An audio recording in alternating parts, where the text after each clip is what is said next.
பைரோ paddy weeder two சோக்கம் 71 CC two stroke engine மாட்டிருந்தா 25,000 ரூபாய். 95 சிசி ஃபோர் சோக் இன்ஜின் மாட்டிருந்தாக்கா 28,000 ரூபாய். அதாவது 4 வருஷம் வந்து இன்ஜினில் இயங்கும், 1 வருஷம் வந்து ஐடியில் இயங்கும். இது வந்து காட்டுப்பான். அதாவது 2 inch blade, 3 inch blade, 4 inch blade, 5 inch blade, 6 inch blade, 7 inch blade, 8 inch blade, 9 inch blade, என்ன பிளேடு வேணாலும் இதில் கலெக்டிவ் மாட்டிக்கலாம்.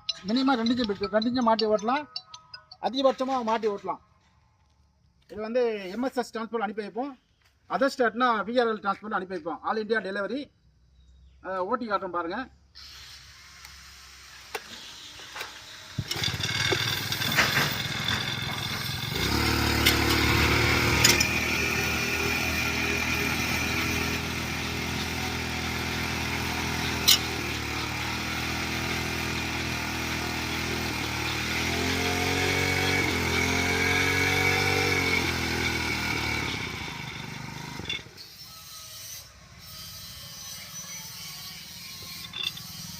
தூக்கி வைக்கணும்.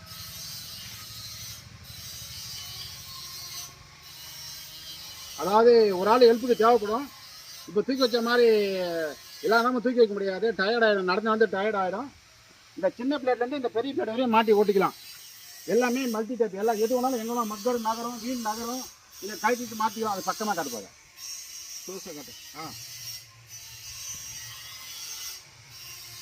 ரைட்டு. தேவைப்படுற விவசாயிங்க கூப்பிடலாம். 1 மாதத்துக்கு முன்னாடியே அட்வான்ஸ் பண்ணியா முழுக்க கட்டியே ரெடி பண்ணி வாங்கிக்கணும். நெருக்கத்தை கட்டால் கிடைக்க வாய்ப்பு இல்லை. ரைட். இது வந்து இதில் 1 வருஷம் இல்லை 1.5 வருஷமாக பல விதமான ஆராய்ச்சிகள் பண்ணி அதிகமாக ஸ்டார்டிங்லேருந்து பார்த்தாக்கா 2 வருஷத்துக்கு மேலே ஆகுது. 2 வருஷமாக அதை ஆராய்ச்சி பண்ணி இதை கடைசியாக ஒரு ஸ்டேஜ் கொண்டாந்து நிப்பாட்டியிருக்கோம்.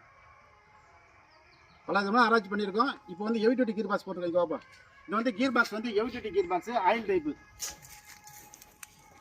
ஆயில் தர கூட காட்டு. Heavy duty gear box. இது ஒன்றும் எத்தனை வருஷம் லைஃப் ஓடுன்னு தெரியல. இதுக்கு ஒன்றும் லைஃப் ஒன்றும் கண்டுபிடிக்கல. நாங்கள் ஏற்கனவே சின்ன கீர் பாக்ஸ் மாட்டி கொடுத்தோம். அது வந்து 15 ஏக்கர் விடும் சின்ன கீர் பாக்ஸு. அப்புறமா 1,800 ரூபா அந்த கீர் பாக்ஸு அப்புறம் மாற்றணும். இப்போ அந்த டைப் நிப்பாட்டிட்டோம். இது வந்து புதுசாக பண்ணியிருக்கிறோம். இதுவரையும் இன்னும் யாரும் லைஃப் ஓடுறதுன்னு ஒன்றும் சொல்லலை. தேவைப்படுற விவசாயம் கூப்பிடலாம். நன்றி, வணக்கம்.